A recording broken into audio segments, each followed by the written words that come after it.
Hello, and welcome to Brief Thoughts for Others. Today is going to be kind of interesting. I'll be talking about two movies that are recent and in theaters now. The Substance and My Old Ass. Now, it's kind of weird. So I checked both these out because I had a vague interest in them.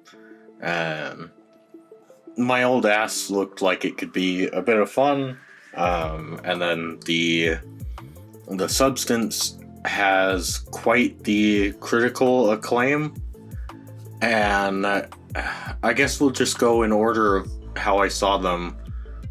So I saw My Old Ass first, and this is a film with Aubrey Plaza, and I forget the main girl's name.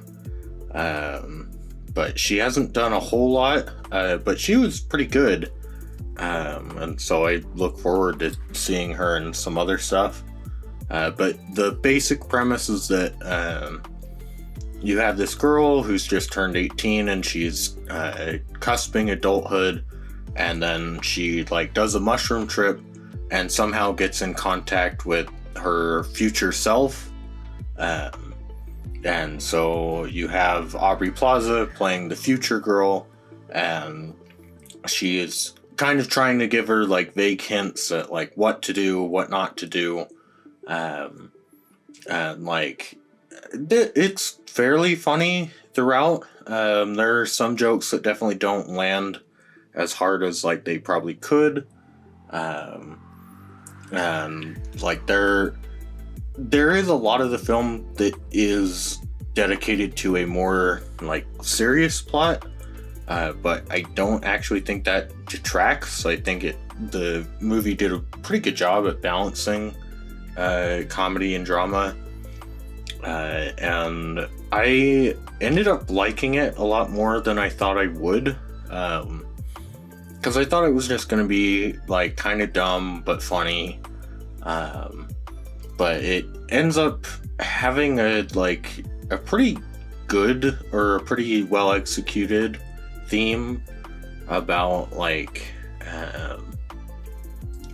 valuing the things that you have, and in kind of an interesting way because obviously that's a theme that's been done a lot, but this My Old Ass takes more of an approach on you should value being able to say goodbye, and value being able to recognize that this is the last time that you'll be able to do something, rather than just ultimately never being able to do something or go somewhere or see someone ever again, and only realizing that well after the fact.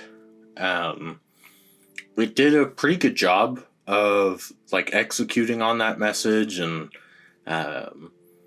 there's not too much tension throughout the film, but they do a pretty good job at actually executing the tension. There are good performances pretty much all around, and yeah, I don't know, it wasn't. I don't know if I'd recommend it for everyone. It is certainly a new age comedy, and so that can, depending on who you're seeing it with, they can be okay with it or not. But I'd recommend it if you were interested. I did think that it did a pretty good job at I guess so at some points it will present political issues, and not in a especially great way, where a lot of the times it's just oh hey, I'm queer, oh okay, and oh, my brother, he's a cis white male. I was okay, but I do think that the film makes a good point of, yeah, those are all political things and you can spend your time on those, but at the end of the day, like, none of that shit actually matters. And so you should probably try to focus on the stuff that does. Uh, which I thought was a really good way of handling the idea that, like, you want to put politics into your film, or that things in your film could be considered political. I thought it was kind of nice that the overall message is, hey, yeah, maybe just don't care about that stuff. Like, that there's a time and a place to care about that, but it's not necessarily all of the time and everywhere.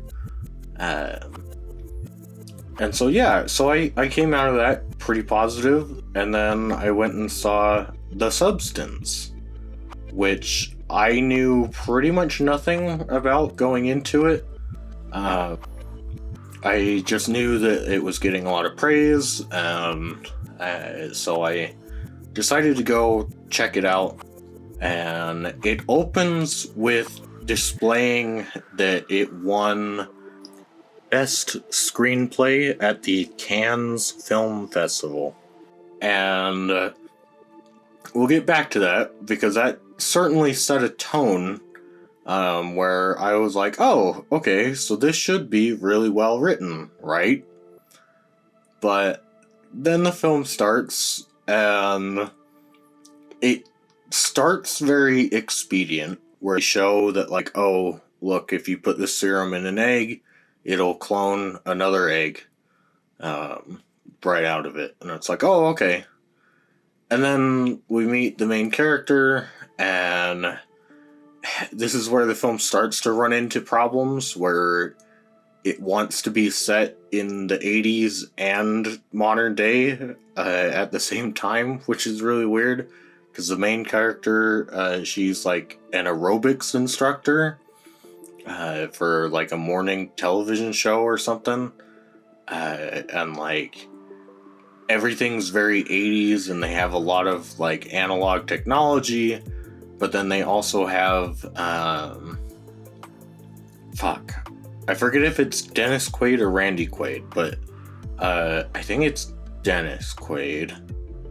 Whoever the guy is that plays Ronald Reagan in the Reagan movie that I haven't seen. But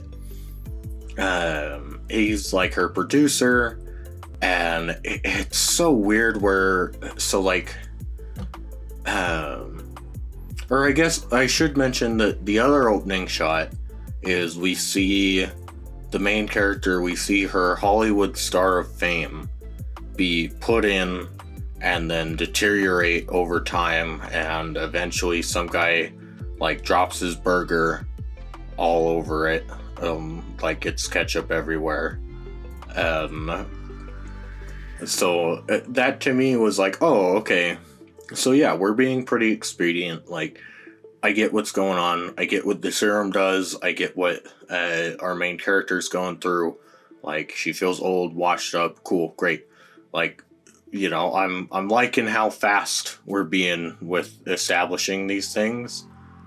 And then, yeah, so Dennis Quaid is on his phone, and he's talking about, like, yeah, main character, she's old, and he's like, oh, you gotta give me a break. Like, so what, she won an Oscar in the 30s for King Kong, which it's like, yeah, that's a joke, but at the same time, it's really hard to tell when this movie's actually supposed to be set. So, like, you know, did she win an Oscar in the 30s, or like, because she's supposed to be 50 in this, so, you know, it's like, I don't really know, like, when it's supposed to be set, because if it's set now, then that would mean that that she was, like, born in the 70s, but if it's set in the 80s, then she was obviously born, like, in the 50s, but, so, and, like, it starts off fine when it's just Dennis Quaid's producer character, but by the end of the film, you start to realize that all of the male characters talk in the same way, where it's just all like, ho ho, I'm a sexist guy, and like, wouldn't I like to see some tight ass? Like, oh, like, it's just really annoying. Where it's like, really, we couldn't have done anything else with this. Like, that's all you wanted to say with all of your male characters, which is really weird because as far as female characters go, we have the two versions of the main character, and that's it. Like, every other female character is an extra that has maybe a line, which, I don't know, that was one thing that I ended up taking away from this film, where it seems to be wanting to make a point about how, like, sexist and awful men and society at large is, but at the same time, it only gives speaking lines to the two leading women, apart from a line here and there that they give to an extra. All the other roles are men. All of the men speak in the same way. They're not individualized. They're all pieces of shit somehow. And then a large part of the film centers on, because like we kind of start and it's like, oh hey, look at Demi Moore, like isn't she hot?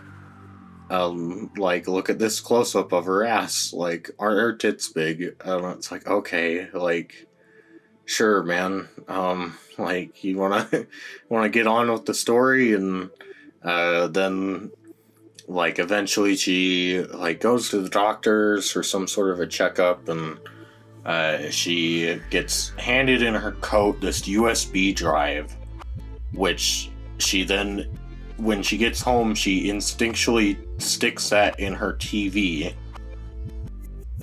which I thought, you know, it's one of those things where I get it, you're trying to be expeditious, but at the same time, who the fuck sticks a USB into their TV?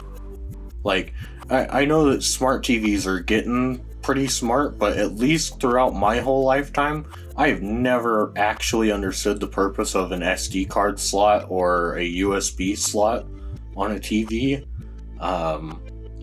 And so, given that, like, this is supposed to be a super affluent celebrity that, like, she has a maid at the beginning of the film, like, she doesn't appear to have done really a whole lot for herself. It's like, it seems kind of weird that she just sticks it in her TV and then it just starts playing right off the bat.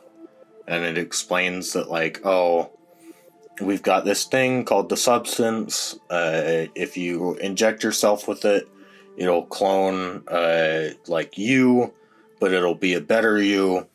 And you have to understand that it's not two separate people, that you are still one and the same person, and that you need each other for this to work, and that you only get 7 days as either your young self or your old self.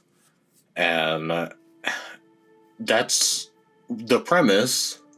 Then when she gets the substance and clones herself, that immediately starts to fall apart because they don't share memories. In fact, like, that becomes a plot point that they both get really upset in how each other are, like, living their lives, which it's like, no, so these are separate people then. Like, they're not one and the same, even though the film keeps trying to tell you that no, they are one and the same. There is no she, there is no her.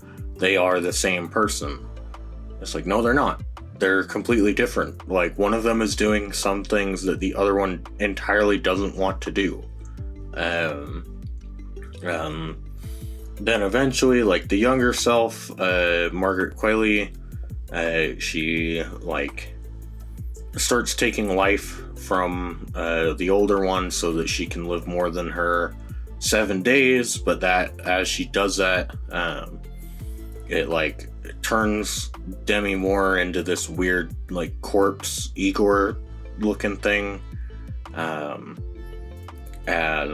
then eventually they get in this fight where The young one fucking turns into Leonidas and like drop kicks the Igor monster across the room, and then kills it, which that whole confrontation was really irritating to watch, where it's like, wow, so if either one of them at this point in the movie, if either one of them said, hey, like, this is what's going on, this is what needs to happen, then that fight wouldn't happen. Because Demi Moore just needs to say, hey, fucker, like, why would you do this to me? You understand that if I die, you die too, right? Like, that's all she needs to say. Yeah, and it's really weird because it's also like, because Demi Moore tries to terminate her younger self and fills her with like half of like the termination serum, which it's like, I feel like that should be doing something, right? Like, but and then like the younger one is like, oh, you tried to kill me, like, I guess I'll kill you first. Which it's like, no, you know, and you've recognized and you've been told by the people that like you need to keep her alive, that you need her spinal fluid to continue to live. So why would you kill her? But she does that, and then she goes because she's gonna host the network's big New Year's show, which is really confusing what they're trying to say. Like, what kind of a network is it? Because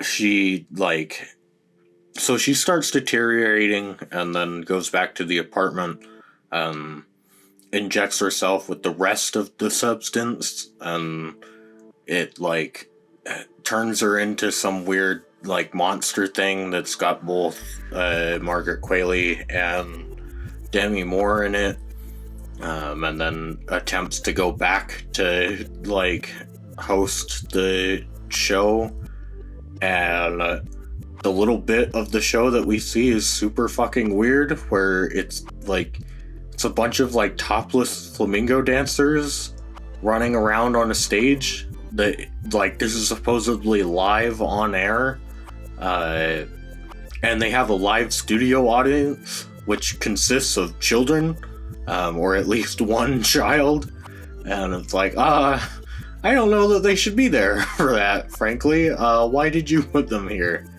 But then, like, for some reason she gets out on stage, and it's supposed to be because, oh, she's a vain person, and like, oh, isn't vanity like, you know, something that can just drive women crazy or something? And it's like, yeah, okay, I got that within like the first 10 minutes of the movie. I really wish you did something with this. But the monster goes out on stage and is like, oh, like, I'm so glad to be here. And then everyone starts freaking out and it's like, oh god, it's a monster. And then like the stress causes it to change even more into a monster, and then people start attacking it, and like they rip an arm off and it just starts bleeding everywhere, like to the point where like fucking it made the end fight of the first Kill Bill look more realistic, because those people eventually stop bleeding, whereas this monster doesn't. It literally covers everything, including the child, in blood. And then like, then it goes out into the street and then explodes, which was one special effect that, because like for the most part the special effects are pretty good in the Substance, but for some reason when it goes outside and explodes, you can see the pyrotechnic go off like underneath it, and it's like, oh, that's really lame. Like, you couldn't have done that better? Like, for how good the rest of the special effects are, like, kind of feels weird that you cheaped out there. But and then, like, eventually Demi Moore's face comes out of the goop and slides onto her star, And so, oh, she looks like the fucking hamburger from the beginning of the movie. Whoa, isn't that, like, symbolic? And then she fucking, like, dies and disintegrates. Then, like, then the movie's over. And I'll be honest, I think this is getting a lot of praise because it's a modern horror movie. I think it's really unfortunate that a lot of modern horror movies just have to have some nice shots and like good special effects and actors that people like, but ultimately they don't actually have to have a coherent story, which really sucks. Like, if you want body horror done right, go see The Fly or The Thing, but I would definitely recommend staying away from The Substance. It's kind of ironic that it's called The Substance when it is substanceless. I mean, if you want to see some shots of Margaret Qualley and looking real good, then sure, like, go watch it. But yeah, it was just awful. But that's gonna be it for today. So, bye bye.